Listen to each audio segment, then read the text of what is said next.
Antara hubungan jin dengan manusia, para ulama menyatakan yang bahwasanya, kalau nggak salah pernah saya sampaikan di sini atau tempat yang lain ya, saya lupa.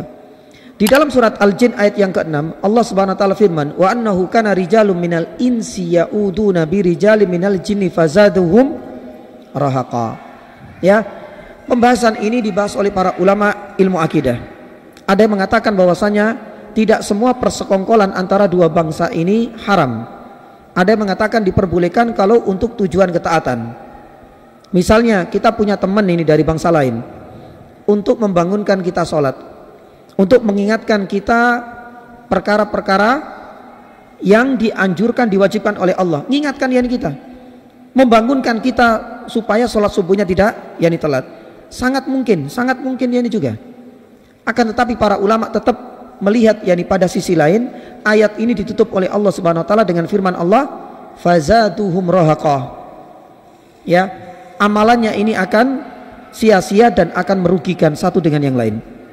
Maka ketika Allah Subhanahu wa taala sudah menyebutkan di dalam surat Al-Jin ayat yang ke-6, fazaduhum rahaqah, berarti menunjukkan bahwasanya muamalah, berhubungan, berteman, bersekongkol dengan jin untuk tujuan apapun menjadi perkara yang terlarang. Karena surat Al-Jin ayat yang ke-6 ini tidak membatasi.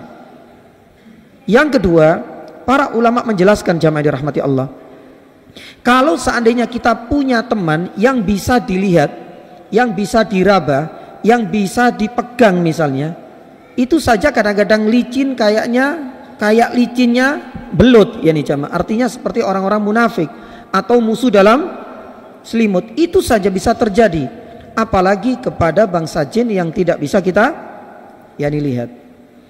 Makanya rentan sekali terjadi ketidakjujuran, terjadinya kedustaan, terjadinya kebohongan. Makanya para ulama mengatakan bahwasanya ketika kita berada di dua alam yang berbeda, tetap hukumnya haram. Meskipun di awal untuk tujuannya ketaatan, tapi kita nggak bisa menjamin apakah bisa bertahan lama ataukah yani tidak. Oleh karenanya kita kembali kepada hukum asal, fazaduhum rahaqa dalam surat Al-Jin ayat yang ke-6. Kemudian yang ketiga, dan ini mungkin tambahan yani saja jamaah yang dirahmati Allah, terkait ada orang yang katanya punya yani teman jin dan itu bisa dilihat Ustaz, dan itu bisa dipegang, ya, maka bisa dipastikan itu adalah wujud jin yang sudah berubah wujud. Artinya jin yang sudah berubah wujud. Karena jin itu tidak akan bisa dilihat, tidak akan yani bisa dipegang. Allah Subhanahu wa taala firman dalam surat Al-A'raf, innahu yarakum huwa wa qabiluhu min haitsu la tarawnahum. Jin dan bala tentaranya, ya, dan bangsanya, yarakum itu bisa melihat kalian, melihat kita, min haitsu la tarawnahum, sedangkan kita enggak akan mungkin yani bisa melihatnya, ya, kecuali orang-orang yang diberikan kelebihan oleh Allah Subhanahu wa taala. Yang pertama adalah Nabi Sulaiman, dan yang kedua kata para ulama itu adalah Nabi Shallallahu alaihi wasallam, karena pernah diganggu oleh jin kemudian dipegang dan hampir kemudian mau diikat di salah satu tiang di Masjid Nabawi, tapi teringat dengan doanya Nabi Sulaiman, Rabbi habli mulkal la yambahi li ahadim min ba'di. Akhirnya kemudian dilepas.